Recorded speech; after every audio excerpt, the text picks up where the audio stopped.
So, good morning. It's a great pleasure to introduce today Dr. Wegrzecka. And I think some of you met her last week during her presentation, in which she was talking about empowering women and girls in Madagascar. Education is her passion. She was actually Minister of Education in Madagascar, right? But today she's going to talk about things that tie more closely with the topics that we've been discussing in this class. Different notions, different values, different concepts and dimensions of culture. So without any further ado, let me give the floor to Madam Minister. So again, welcome to Madagascar. Now I brought you to Madagascar through the trivia. So don't worry. We will talk more, but before then, what did you learn? What did you remember? I need just a couple of comments.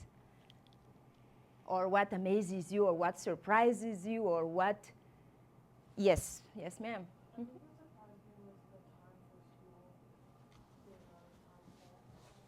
Mm-hmm. The time for school? Yeah, what's the time for school? It was from 7:30 to 12:30 Mm-hmm. p.m., Yep. which is a little bit shorter than usual. Mm-hmm. Shorter, okay. Another comment?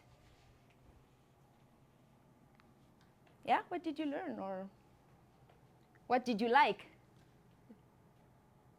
Yes, sir? All of it was pretty new info to me, so I thought that the population was a little bit higher than I expected. It was interesting to find out that it was a French colony, things like that. Very good. Okay, thank you. Yes, as I did with my previous presentation, I talk about Madagascar. So first we're gonna do introduction, a little bit background of Madagascar, and then understanding perspectives, since this is an intercultural communication class. So we need to understand perspective and then practices, and then what's next? The three elements of culture.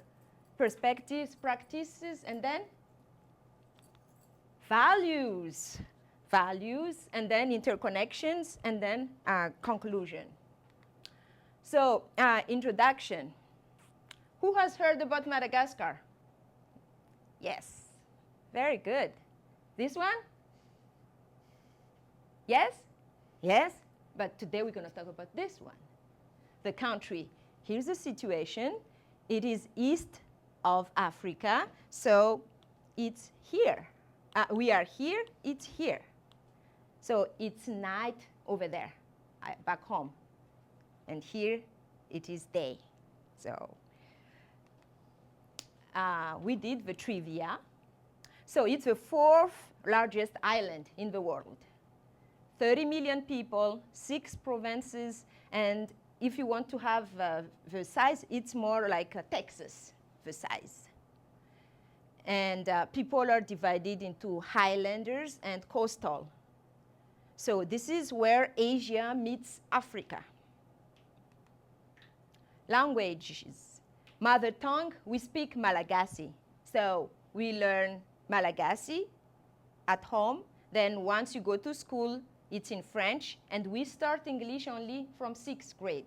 So that's why you hear that thick accent, because English is my third language. So I'm trying here. So cultures, about 51% of people do the traditional ancestor worship.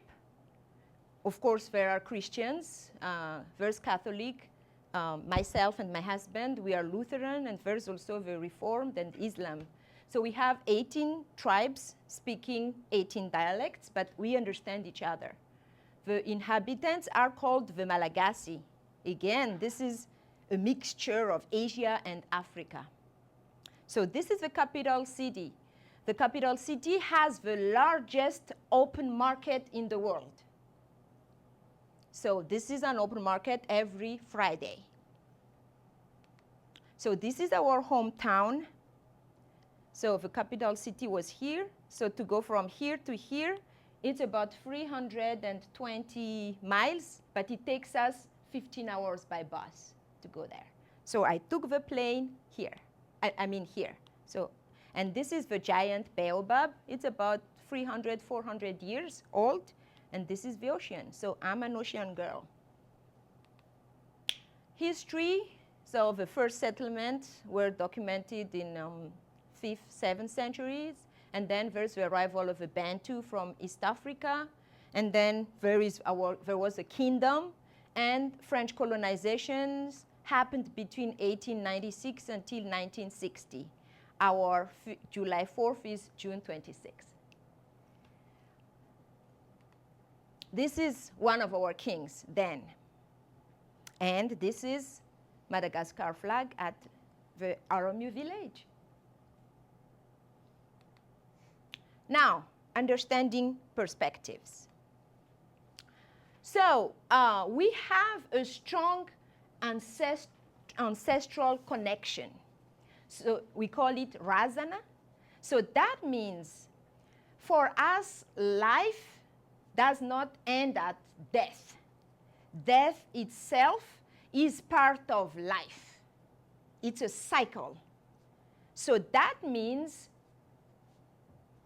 it's just the separation or the end of another journey and the beginning of another one. So we have different concepts of death. And I'm going to share about what to do with a vigil and funeral. And then the returning of dead bodies.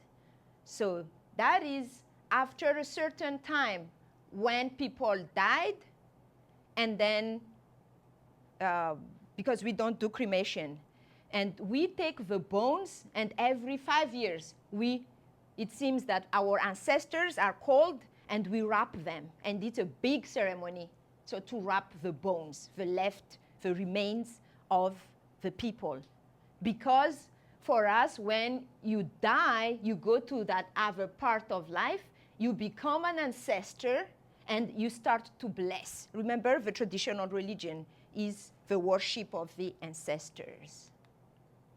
So what's the death conception for Malagasy people?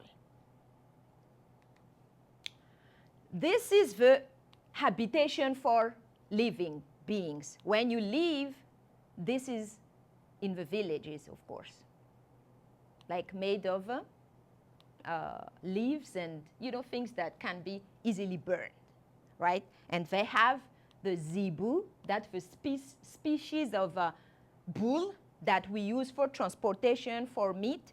So even if you have a lot of the zebu, this is still your house. But when you die, those zebus of yours will be killed to feed the people. And you won't be buried until all the zebus are eaten by people. So you have hundreds of them. It can take months before you are buried. And they put you in this house, which is better, because the belief is that life after death lasts longer than your life on earth. Does it make sense? So then you are in a comfortable place. And watch the horns of the zebu. So that is the symbol of your wealth to show to people. So that is a sort of a family tomb, especially in the south of Madagascar. So when someone dies then, he or she is seen positively, right? Like, oh, yeah, I think this is more common. Like, oh, he did this, or she did this. And she is forgiven. So that means even if that person is your enemy or you didn't get along with him or her when he or she was alive, you forget that one, she passes. You come to the funeral, you come. And that is the traditional. But I received the mixed, because I lived here for a little bit long, for 13 years when I did my PhD. I don't attend. So like, I didn't like you when you were alive. I don't like you when you die. And I was criticized, and I was like, no, I'm sorry. I don't want to be hypocrite. Because for us, we're going to see later, harmony is huge, right? We don't confront. We don't talk back. We don't want any problem. So you don't want to look bad. For us, the facade is very important, right? You need to adhere to some social norms. And he or she is supported.